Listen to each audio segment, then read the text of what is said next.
Okay, so I am drawing the hair, and it takes a lot of patience because there's a lot of shading and layering to get all the colors right. And she has blonde hair, but it's not really blonde. It's kind of, I tell her hair is nougat. It's more of a, it's kind of a, well, when I was growing up, they always called it dishwater blonde, but I hated that name, so, because I never saw dishwater that looked the color of my hair, but, or maybe people would call it mousy blonde, but in reality, after becoming an artist and realizing how many colors are in people's hair, it's really changed my view of hair because there's really not any one color. You know, we like to say blonde or brown, or we like to say red hair or black. We just kind of like to label hair. Sometimes we give it fancy names like auburn and strawberry blonde, but for the most part, we like to name colors of hair and just kind of have one name for it, but that's not been the experience when drawing hair. I see so many colors. Like, I mean, you can see I have an array of colors in my hand, and I'll pull even more out, and sometimes I'll pull like black, but black is like a last, kind of only for the like darkest areas of the shadows of her hair. But what I mostly do is I'm just looking at the reference photo very carefully and trying to see what colors I see and the lines and the shadow. The first most important thing when you're drawing hair is getting the value right. So the color is, obviously you want the color to be the right color, but the value is number one important. As far as when you see dark, you create dark, and when you see light, you create light. That will give the hair a realistic shadowy look. So I'm missing one of my colors, which is dark sepia is a pretty popular color for her darkest shadows in her hair. I'll tend to use that a lot even before I use black. But to get her hair color right, there is a lot of mixing of various shades. It's not like she has like one color of hair. It's very, and I know I'm using my hand to cover it. I probably should have put my phone recording on the other side so you could see what I was doing better. I tend to record it from the top usually when I'm doing it for workshops, but in this particular case I'm trying to just put it as close to the subject so you can see. If you watch this video in HD, you should be able to see the details of what I'm doing pretty well. It's just a process of adding color and layer by layer and trying to get it to match what I see in my reference photo. I'm looking at my reference photo literally like every 1 to 2 seconds.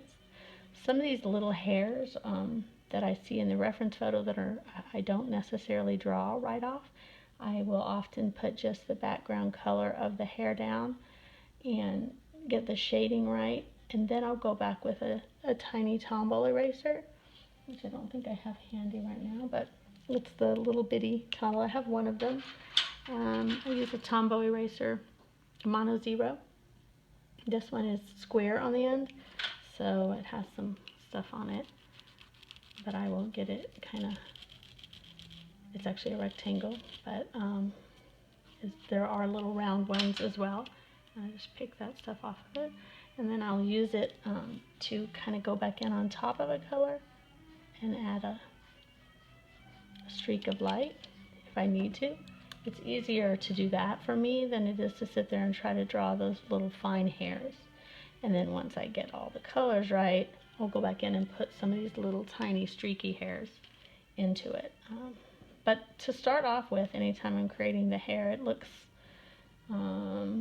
very thick and stringy and noodle-like, I guess is the way to describe it. But once it's all done and all the shading is accurate, the colors are down, the black, the dark, the lights, and it starts to match the way I look at it is, if it looks right in your photo, then if you draw it exactly the way you see it, it has no choice but to look right in your drawing. So as long as you're drawing what you see, which is, I'm looking at my reference photo very, very clearly, and I don't really need a line drawing for this, because hair is just, what I need to pay attention to is the distance between here and here, and sometimes you can kind of get away with even making it a little fuller if you want than your original reference, but I don't make a line drawing. I don't make every detail of every little hair. I don't, trace it where I have this exact. All I do is when I'm doing my setup, if I want to make sure, lately I don't like even doing any line drawings, just because I've gotten better at drawing and I don't really need to have any kind of a tracing. When I first started, I felt really uncomfortable without making some sort of marks on my paper from some kind of projector or something, but now I feel a lot better because I know I can look and see what I'm drawing and copy what I see, and so that's kind of why I don't have to do it as much. But now if I'm going to draw especially a commission, my daughter, I know her face really well, but if I'm going to do especially a commission, I'm going to make a mark where the corner of the eye is and the corner of this eye is, and I'm going to make a little mark here and here, just for saving myself a lot of time. I'll make a mark here and here, and either I'll measure it using a proportional divider, or I'll use the projector to kind of lay out little dots around the paper to see where I'm going to go. You can see there's a little line here. Don't really know why I've made that line, because it's just like the outside edges of some of her loose hairs, but really she has loose hairs that come all the way out to here. So, and I can tell that by just looking at my reference photo, and I have it on my iPad drawn up to the same scale, and I can see that it's about this far over where the blonde starts, and then it starts to get pretty dark right in here. So I just kind of make some darker lines in here so I know where the dark goes. And I'm just eyeballing it, literally. I'm just looking, like saying, okay, well, it's about this far over where the dark starts. So then I start bringing in the dark where I know it's going to be. And I can tell very clearly now that I have this accurate, this distance between the dark here and the dark here, and that I see in her hair. And then there's a dark in the middle, which is like right here. And so I'm basically just eyeballing it the whole time. I'm just looking at what I see in my reference photo and creating all those little shadows and lines and matching the color as I go. But the color is as much as it's hard to believe, the color is very important. Everybody always wants to know what color I'm doing, but it's not near as important as the values. It's way more important to get the value right. If my hair was off a little bit on the color, but the shadows were all right, and the dark and light areas were good, then it would still look very realistic.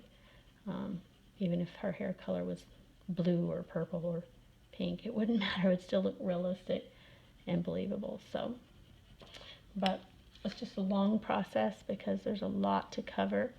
And with the hair, I don't tend to do like I do with the eyes and the rest of the skin. I like stay really close in one area and I don't move from that area, and I'm really, careful to kind of stay there until it's finished. But with hair, I go back and forth over it. I move around. I look for highlights and colors that I see in one area that needs to be there, and I just move around a lot. So it kind of breaks it up a little bit because it's really one of my least favorite things to do is hair. So anyway, this has just been a little brief video, a little longer than usual. A whole little 10-minute video on how I create my hair, and then how I create highlights, and how easy it is to make these really thin little lines. This is the side of the Tombow Mono Zero. And note that whenever I'm drawing, it looks like I'm pressing very, very hard because I have this thing where I hold my pencil super tight to control it. But I mean, I can completely relax my hand, and do the same thing, so you can see I'm not really pressing hard to add the color. But it's just, for me, I have this tendency to really grip my pencil. So So anyway, I hope that's helped it a little bit. You can see her hair coming along, and especially up here at the top, you can see how I use the Tombow Mono Zero a little bit there to add those bright colors, those little bright highlights. And I'll still go back in. I still have a little more to do up here to fill in some of these areas to make it more solid. And the light is kind of hitting it strangely, so it's a little easier to see whenever I have the right lighting.